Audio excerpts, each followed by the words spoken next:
Le film commence par une annonce radio au sujet d'un chat disparu nommé Honey. Il a été vu pour la dernière fois le jeudi matin précédent. Ce jour-là, une femme locale nommée Miss Colette Piscine a brusquement dévié sa voiture près d'un pont pour éviter de percuter le chat. Le présentateur radio divague ensuite sur plusieurs sujets sans rapport et absurdes pendant quelques minutes. Il est évident que cela a été fait intentionnellement. La scène se déplace vers la petite ville endormie de Pontypool, où le présentateur radio local, Grant, conduit sous une forte neige. Il se dispute avec son agent au téléphone au sujet d'un emploi loin de cet endroit maudit. Cependant, l'agent lui dit qu'il devra se contenter de ce travail pour le moment. Cela met Grant tellement en colère qu'il jette son téléphone portable sur le siège passager à côté de lui. Peu après, son téléphone sonne à nouveau. Grant s'arrête sur le bord de la route et s'apprête à répondre à l'appel lorsqu'une femme apparaît soudainement de nulle part. Elle frappe la vitre du passager avec sa paume et murmure des mots incompréhensibles à propos de sang avant de disparaître dans la nuit. Grant est troublé par ce qui vient de se passer, mais il continue son chemin et arrive bientôt à la station de radio où il travaille. Une fois à l'intérieur, l'assistante technique de la station, Laurel Ann, l'accueille chaleureusement. Le duo échange quelques mots avant que Grant n'entre dans son studio et ne prenne l'antenne. Il présente ses auditeurs à sa productrice, Sydney Briard, et à son assistante technique, Laurel Ann. Il révèle ensuite que cette dernière a été déployée en Afghanistan il n'y a pas si longtemps, mais Sydney rit et le traite de novice, car tout le monde en ville sait que Laurel Ann est une vétérane de guerre. Après une plaisanterie entre les trois, il passe ensuite la parole à Ken, leur reporter sur le terrain. Cependant, au fur et à mesure que l'émission avance, Sydney devient de plus en plus frustré par le style provocateur de Grant. Il se moque de Ken et plaisante sur plusieurs problèmes locaux. Sydney lui demande d'atténuer son humour noir, mais Grant continue de dire ce qu'il veut. Il refuse d'écouter ses instructions, alors elle coupe son micro avant qu'il ne termine ses diatribes. Ils se disputent ensuite, Sydney lui reprochant de faire du sensationnalisme au lieu de rapporter des nouvelles. Elle parle du danger de ce genre de potin, tandis que Grant se défend en expliquant qu'il essaie simplement de provoquer les gens pour fidéliser son audience. Mais Sydney insiste sur le fait que les habitants des petites villes sont très fiers et ont besoin de faits, pas d'un animateur arrogant à la radio. Elle le prévient qu'il risque d'humilier et d'aliéner son public s'il continue ainsi. Après cette dispute animée, Grant reprend l'antenne et partage son histoire sur la femme étrange qu'il a vue en venant au travail plus tôt. Il demande à ses auditeurs s'il aurait dû appeler la police ou simplement passer à autre chose. À ce moment-là, Laurel Ann informe Sydney d'une prise d'otage en cours dans un restaurant voisin. Il y a peu d'informations sur l'incident, alors Laurel Ann tente d'écouter directement la radio de la police locale. De son côté, Sydney vérifie ses propres sources et demande à l'assistante technique de ne rien dire à Grant. Malheureusement pour elle, Laurel Ann a déjà transmis le message dans son oreillette. Grant interrompt alors son segment d'appel pour parler de la situation. Sydney lui demande de laisser tomber, expliquant que les policiers sont probablement ivres, car c'est la fin de la saison de pêche sur glace. Mais Grant s'empare de cette information et la partage en direct, plaisantant sur le fait que tout le monde à Pontypool est ivre, ce qui est, selon lui, très courant. Alors qu'il fait cette blague, il apprend que la prise d'otage s'est déjà résolue d'elle-même. La police a arrêté 2 suspects, tous 2 désarmés, et les 3 otages présumés ont pris la fuite. Furieuse, Sydney entre en trompe dans le studio pendant que Grant rit de l'absurdité de l'affaire. Il affirme qu'il faut parfois savoir rire de soi-même, mais elle rétorque que ce n'est pas drôle. Elle lui explique que les policiers dont il se moquait sont des alcooliques qui essaient simplement de conserver leur emploi. Elle révèle également que Ken, que Grant disait être dans un hélicoptère, est en réalité dans sa voiture au sommet d'une colline voisine pour avoir une vue aérienne. Il utilise des effets sonores d'hélicoptère pour faire croire aux auditeurs que la station peut se permettre de tels moyens. Un peu plus sérieux, Grant s'apprête à parler de la prochaine nouvelle importante, mais Ken l'appelle à nouveau pour l'informer d'une manifestation devant les bureaux du docteur John Mendez. Il rapporte que des centaines de personnes entourent actuellement le bâtiment. Il continue en expliquant que la foule semble essayer de s'y entasser. Dans un retournement de situation choquant, Ken annonce que le mur du bâtiment vient d'exploser et que les gens sont projetés dehors, piétinés et tués. Un Grant choqué lui demande s'il y a des policiers dans les environs. Ken mentionne qu'il y a un convoi de camions, des véhicules militaires et des hélicoptères. La ligne est ensuite coupée alors que Ken explique que la route est bloquée et qu'il ne peut pas partir. Laurel Ann tente de joindre le département de police pour confirmer cette information, mais personne ne répond. Ils ne parviennent pas non plus à recontacter Ken et n'ont aucune autre nouvelle sur les meutes supposées. Après cela, Laurel Ann et Sydney travaillent en arrière-plan pendant que Grant diffuse un morceau du groupe local, Lawrence of Arabia. Les deux femmes ne trouvent aucune autre chaîne d'information couvrant l'événement, mais Laurel Ann a en ligne un auditeur hystérique qui semble proche de la scène. Après la performance du groupe, Sydney informe Grant qu'ils ont au total 10 témoins prêts à partager ce qu'ils savent. Il commence par un certain Steve, un habitant de la ville. Grant relance rapidement l'histoire pour rappeler aux auditeurs l'évolution de la situation.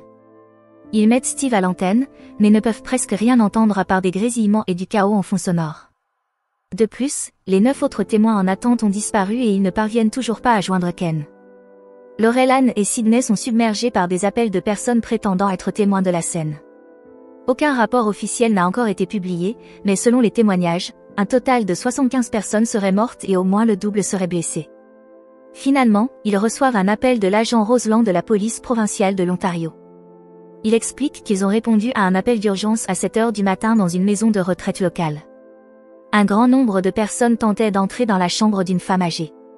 Celle-ci est décédée de ses blessures et les assaillants chantaient des propos incohérents sur Hitler et un ouragan. Mais c'est tout ce qu'ils obtiennent de l'agent avant de couper court, jugeant ses propos insensés. Peu après, Nigel, un présentateur de la BBC World, les contacte pour obtenir des informations, car leur station est la seule à rapporter les événements de Pontypool. Grant est sous le choc un instant avant de répondre et de partager tout ce qu'ils savent. Nigel suppose qu'il s'agit d'une attaque terroriste en raison de l'histoire du Canada avec les séparatistes, mais Grant évite ces spéculations. Il explique qu'ils ne peuvent ni confirmer ni infirmer cette hypothèse, faute d'informations précises. Nigel remercie ensuite la station et coupe la communication. Peu après, Ken rappelle, suppliant qu'on lui envoie de l'aide au plus vite. Il explique qu'il se cache dans un silo à grains près des voies ferrées, car il est poursuivi. Il leur demande d'appeler les autorités, mais la ligne de police est injoignable depuis leur arrivée à la station. Grant demande plus d'informations, et Ken révèle que certains des gens qui le poursuivent sont des cannibales, allant jusqu'à les comparer à des chiens. Alors que la conversation se poursuit, Ken commence à paniquer en voyant ces individus sortir une personne d'un van et la mordre. Il annonce rapidement qu'ils l'ont trouvé, ce qui plonge tout le monde à la station dans la panique. Apparemment, un adolescent déséquilibré se trouve dans le silo avec Ken, mais il ne peut pas l'attaquer, car il n'a pas de main et ne peut pas bouger. Ken mentionne que l'adolescent semble marmonner quelque chose et décide de s'approcher pour mieux entendre. Mais avant qu'il n'en sache plus, l'appel est interrompu par une transmission audio en français. Laurel Ann traduit immédiatement le message, qui ordonne d'éviter les membres de sa famille, de ne pas utiliser de termes affectueux, de ne pas employer de discours rhétoriques et de ne pas parler en anglais. Il est également précisé qu'il ne faut pas traduire ce message. Sydney annonce alors qu'ils viennent de recevoir un appel de l'agent Roseland leur ordonnant de rester à l'intérieur, car Pontypool est désormais sous quarantaine. Pendant ce temps, Ken est de retour en ligne et demande s'ils ont reçu son enregistrement. Il répète le message, précisant qu'il provient du garçon étrange dans le silo. Parallèlement, une voix commence à murmurer « Aide-moi, maman » d'une manière inquiétante et douce. Il est évident que ce n'est pas la voix d'un adolescent. Ken décrit cela comme un enfant hurlant à l'intérieur de la respiration du garçon. Grant a du mal à croire ce qu'il entend et demande à prendre l'air.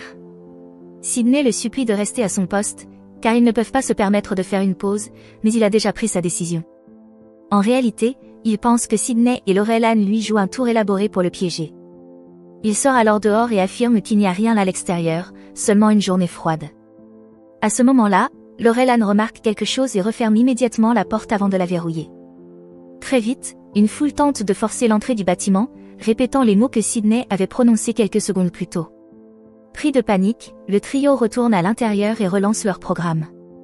Alors que Grant lit les avis de décès, Laurel Ann s'occupe de Sydney, qui semble en pleine crise d'angoisse. Alors qu'elle dispute, Laurel Ann commence soudainement à répéter le mot « disparu » sans raison apparente. En entendant la bouilloire du bureau siffler, elle se met à l'imiter. Sydney l'observe un instant avant de soudainement remarquer quelqu'un qui escalade la fenêtre de la salle des équipements. À sa grande surprise, l'intrus se présente sous le nom du docteur Mendez. Il tente d'expliquer son arrivée étrange, mais remarque alors que Laurel Ann émet un bruit semblable à celui d'une bouilloire.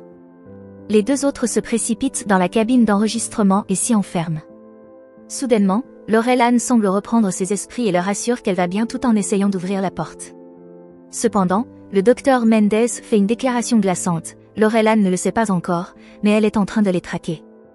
Il leur ordonne de ne pas laisser le son de la cabine s'échapper à l'extérieur. Dès qu'il dit cela, Laurel Ann cesse de tenter d'ouvrir la porte et se dirige vers la fenêtre à la place. Grant tente alors de commencer une interview avec le docteur Mendez tandis que Laurel-Ann commence à se jeter contre la vitre de la cabine. Le docteur commente qu'elle entend des voix dans sa tête et que la situation va devenir plus violente. Il s'excuse de ses propos, mais explique qu'il a vu cela se produire toute la matinée dans son cabinet. Quelques secondes plus tard, Ken rappelle et révèle que l'adolescent qui était avec lui est mort. Puis, il commence à agir étrangement en répétant sans cesse le mot « simple ». Les personnes dans le studio réalisent alors qu'il a été infecté et coupent immédiatement la communication. Alors qu'ils discutent de Ken, ils remarquent que Laurel-Ann est en train de manger sa lèvre inférieure. Le docteur Mendez demande à Grant s'il est sûr qu'elle ne peut pas les entendre, et ce dernier confirme. Mais il se demande alors si elle peut lire sur leurs lèvres, ce qui donne une illumination au docteur. Il comprend que ce qui se passe est viral, mais ce n'est pas un virus sanguin, aéroporté ou corporel. Il se propage à travers les mots, plus précisément la langue anglaise. Le virus pénètre sa victime lorsqu'un mot infecté est entendu et compris. Il se copie alors dans l'esprit de la personne, la rendant folle. Ainsi, le groupe décide de couper l'émission de radio temporairement. Pendant ce temps, Sydney reçoit un appel de ses enfants. Alors qu'elle leur parle, Laurel-Ann recommence à se jeter contre la vitre de la cabine. En voyant cela, le docteur Mendez commente que quelque chose d'étrange se produit chez elle, quelque chose qu'il n'a encore jamais observé. Laurel-Ann vomit alors une grande quantité de sang sur la vitre, expulsant même certains de ses organes, avant de s'effondrer. Le docteur Mendez en déduit que c'est ainsi que le virus meurt lorsqu'il ne trouve pas de nouvelles victimes. Quelques minutes plus tard, plusieurs personnes infectées entrent dans le bâtiment. Grant éteint alors la lumière et ils tentent de se cacher derrière la cabine. Ils espèrent pouvoir distraire les assaillants en diffusant un message via les haut-parleurs à l'extérieur du bâtiment. Le trio décide alors de diffuser un enregistrement où Grant dit « Sydney Briard est en vie ». Leur plan fonctionne étonnamment bien, mais le docteur Mendez commence aussi à répéter le mot « respirer ». Craignant qu'il ne soit sur le point de succomber au virus, il se met à parler en arménien, sachant que l'infection ne se propage qu'en anglais. Ensuite, Sydney s'adresse à Grant en français, qu'il comprend un peu. Il laisse le docteur derrière eux et tente de s'enfuir, mais tombe sur une victime infectée qui attaque Sydney. Après un combat intense, ils parviennent finalement à tuer leur assaillant. Alors qu'ils discutent de leur prochain mouvement, l'électricité se coupe et l'hymne national canadien commence à être diffusé à la radio. Sachant que cela risque d'attirer les infectés à l'intérieur, le duo se précipite vers la salle des équipements, suivi de près par le docteur Mendez. Une fois la porte verrouillée, le docteur grimpe par la fenêtre et attire les infectés hors du bâtiment. Au fil des heures, Grant essaie de comprendre comment fonctionne le virus. Sydney, paniquée, commence à répéter le mot « tuer ». Grant réalise alors qu'elle est en train d'être infectée, alors il tente de la confondre en associant le mot « tuer » avec « embrasser ». Miraculeusement, la stratégie fonctionne et Grant comprend que cela pourrait être la clé pour guérir le virus. Il convainc alors Sydney d'animer une dernière émission. Mais alors qu'ils commencent leur programme, une explosion retentit autour d'eux. Néanmoins, Grant continue à parler et à enchaîner des mots sans aucun lien logique. Il affirme que « échantillon » signifie « agrafe », que tout a une signification totalement différente. Il dit à ses auditeurs d'arrêter de comprendre ce qu'ils entendent et de simplement l'écouter. Il suggère que « échantillon » est une couleur, que le ciel est une personne et que le rire est une marche. Il affirme que l'armée est en train de tuer des gens terrorisés.